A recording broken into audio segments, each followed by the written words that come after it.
Invader, an extract from the anthology Vivid Shades of Horror by John Wing. Michael Stone made an early start. He parked at the Lady Bower Inn car park. It was 6:45 a.m. There was a slight chill. It was going to be another hot day. He was smartly dressed in a blue suit and an open-necked white shirt underneath.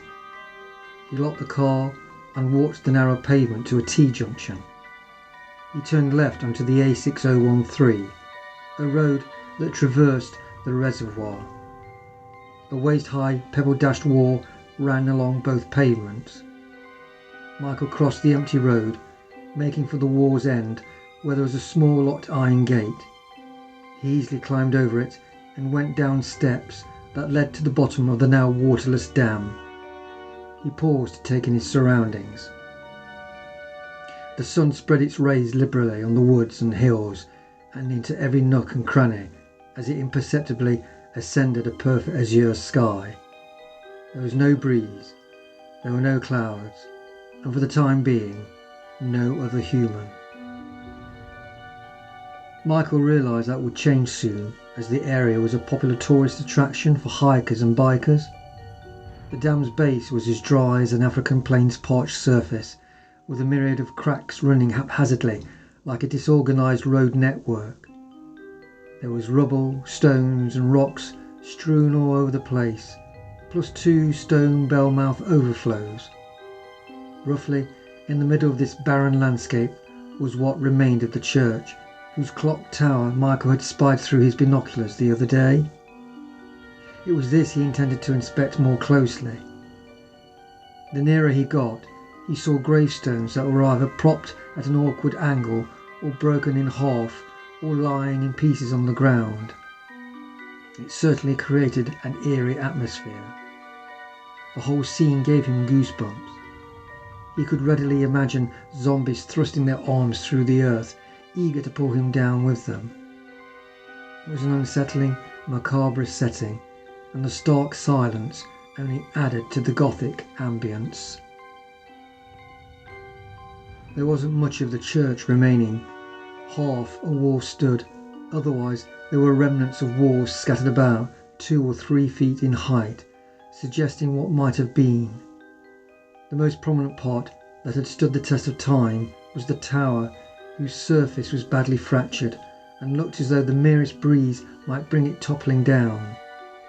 Standing next to it, Michael was positively dwarfed by the defiant structure. He cautiously walked around the imposing edifice, careful not to trip. A solitary bird flying overhead unexpectedly squawked, causing him to stumble and nearly fall. "Shit," he cursed. He eyed the retreating crow disapprovingly. A sudden glimmer caught the periphery of his vision. To his surprise, he saw something cylindrical a few feet away. He approached the object warily.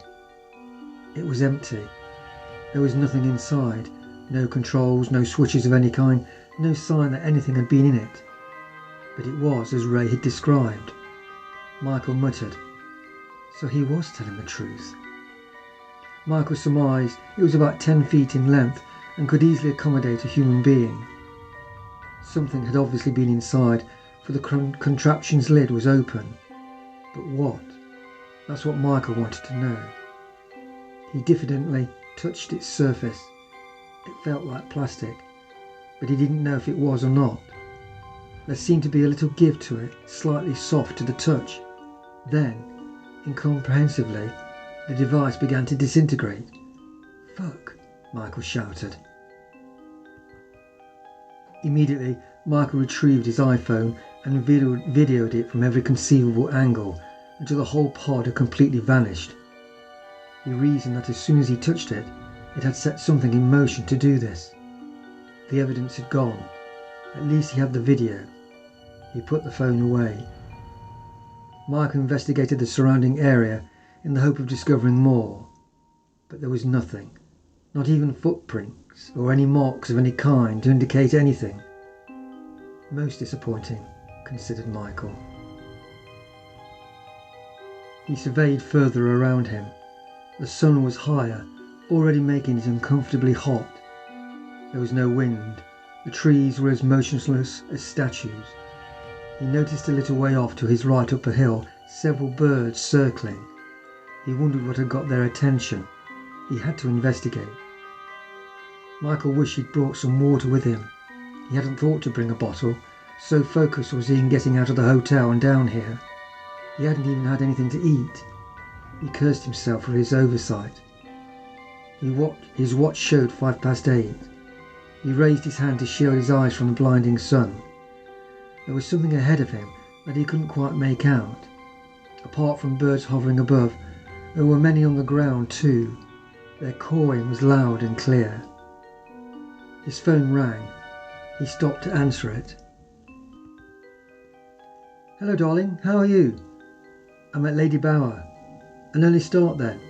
"You could say that. Have you discovered anything yet?" "I have, but I'd rather tell you in person." "That sounds intriguing." "It is," Michael confirmed. "What's that noise I can hear?" "Birds." "Birds?" Rachel queried. "I'll explain later." "Okay. Anyway, the train gets in Sheffield at 2:15. I'll be there." "Good. I look forward to seeing you." "Me too. Love you." "Love you. Bye." He hung up, putting the phone into his inside jacket pocket. He continued striding up the hill. It wasn't long before he saw what had attracted the birds. Those on the ground were pecking at something. Michael ran forward and shooed them away. The crows cawed indignantly as they took flight. Michael was aghast. It wasn't the body itself that shocked him, though that was bad enough. It was that he knew who it was. He'd only been talking to Ray barely 12 hours ago, and here he was, a mutilated corpse. The left eye had been mercilessly stabbed repeatedly by a bird's beak, a black, empty cavity from where blood trickled down the side of his face. There were pinpricks of blood all over the face where crow's feet had dug into the skin to grasp more firmly as they pecked away. Around the throat were heavily bruised marks where the skin was split and blood slowly seeped out. But it was the torso that appalled him most. It was completely torn open. Michael could see all his guts and intestines, much of which was hanging out, saturated in blood that tainted the surrounding grass. It took all Michael's willpower to stop himself from vomiting over the defiled cadaver. He was sure no animal could have done this. He retrieved his phone and snapped several photos. The birds continued circling with their unremitting croaking, pleading for the taste of more succulent flesh. Michael ignored their raucous cries as he took picture after picture. He'd have to corner the area off, making sure Joe Public didn't get an eyeful. He put a call through to Douglas, Delaware. Michael explained what had happened. "So, there's no doubt in your mind this is the real thing." Whenever Douglas spoke, it was more like shouting than an ordinary speaking voice. That's why Michael held the phone a little away from his ear. "I'd say so." "And you think this man's death and the strange object are related?" "Yes." "We have to tread carefully. I don't want the public getting a sniff of this." Douglas paused. Michael could hear him clicking his tongue. He always did this when he was pondering. "Right, I'll send a team to you immediately.